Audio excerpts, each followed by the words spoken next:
پھر گفتگو میں موٹیویشنل انٹرویوئنگ ایک چیز ہے کہ آپ ایسے سوال کریں اپنے فیملی ممبر سے کہ اس کو خود ہی اصل بات کا پتہ چل جائے. یعنی بجائے اس کے کہ لعنت ملامت کریں، اسے پوچھیں کہ اچھا تم بتاؤ کہ تمہاری زندگی کیسی چل رہی ہے، اچھا تم بتاؤ کہ اس میں کوئی بہتری کی گنجائش ہے کہ نہیں، اچھا بتاؤ کہ تمہارے کون کون سے فیصلے ہیں جن سے تمہیں فائدہ ہوا، اچھا چلو یہ بات بتاؤ کہ تمہارے یہ جو دوست جن سے ہم تمہیں ملنے سے منع کرتے ہیں کیوں کرتے ہیں منع، تمہیں پتہ بھی ہے کیا. دیکھیں نا کئی دفعہ یہ بڑی عام بات ہے نا کہ گھر والے اپنے مریض کو منع کر رہے ہوتے کہ تو یا پھجے نو نہ ملیا کر، کہتے ہوتے تھے پائے سارے تو لاؤ تو سب تو بڑھیا پائے نے میں وہ کیوں نہیں ملنا تو ملنا ہے وہ.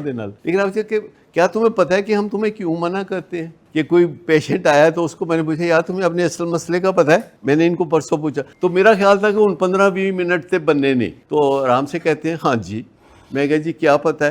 کہتے ہیں جی میرا اصل مسئلہ ہے نشہ تے بری صحبت. میں کہوں ان میں تو کی کہا جاؤ. میرا دل اتنا خوش ہوا کہ اسے سمجھ آ گئی کہ کیا ہے یار. کیا آپ کو پتہ ہے کہ گھر والے کہتے ہیں کہ فلاں نہ ملو تو کیوں کہندے؟ پتہ ہے کبھی سوچا آپ میں سے کوئی بتائے؟ یا ہم بھی یہاں کہہ دیتے ہیں کسی پیشنٹ کو کہتے ہیں یار تم یہ فلاں پیشنٹ کے بہت زیادہ قریب ہو رہے ہو تو نہ ہو، یہ تمہارے فائدے میں نہیں ہے. تو مجھے بتائیے ہمارے لیے 2 مہمانوں کو کہنا کہ تم ہمیں نہ ملا، حالانکہ ہم تو سب کو کہتے ہیں ملو. یہ بتائے کتنا مشکل ہے کہ دونوں ہمیں عزیز ہے اور دونوں کو آپس میں ملنا خطرے سے خالی نہیں ہے.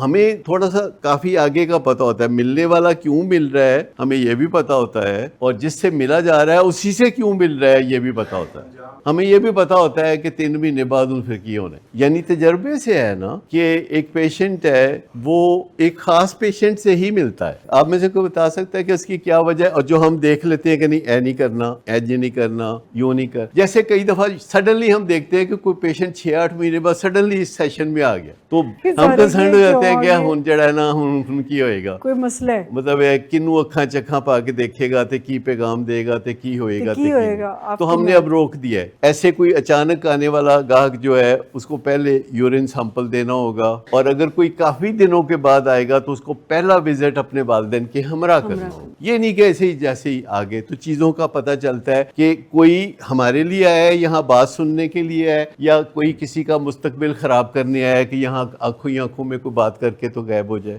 دیکھیں نا ہم سب ایسے ہیں، یہ وہ پیشنٹ ایسا نہیں ہے. سب سے پہلے ہمیں یاد رکھنا چاہیے کہ ہم سب کو تھوڑا تھوڑا یہ مرض ہوتا ہے کہ ہمیں پتہ ہوتا ہے کہ یہ کام چنگا نہیں اسی پھر بھی کرنے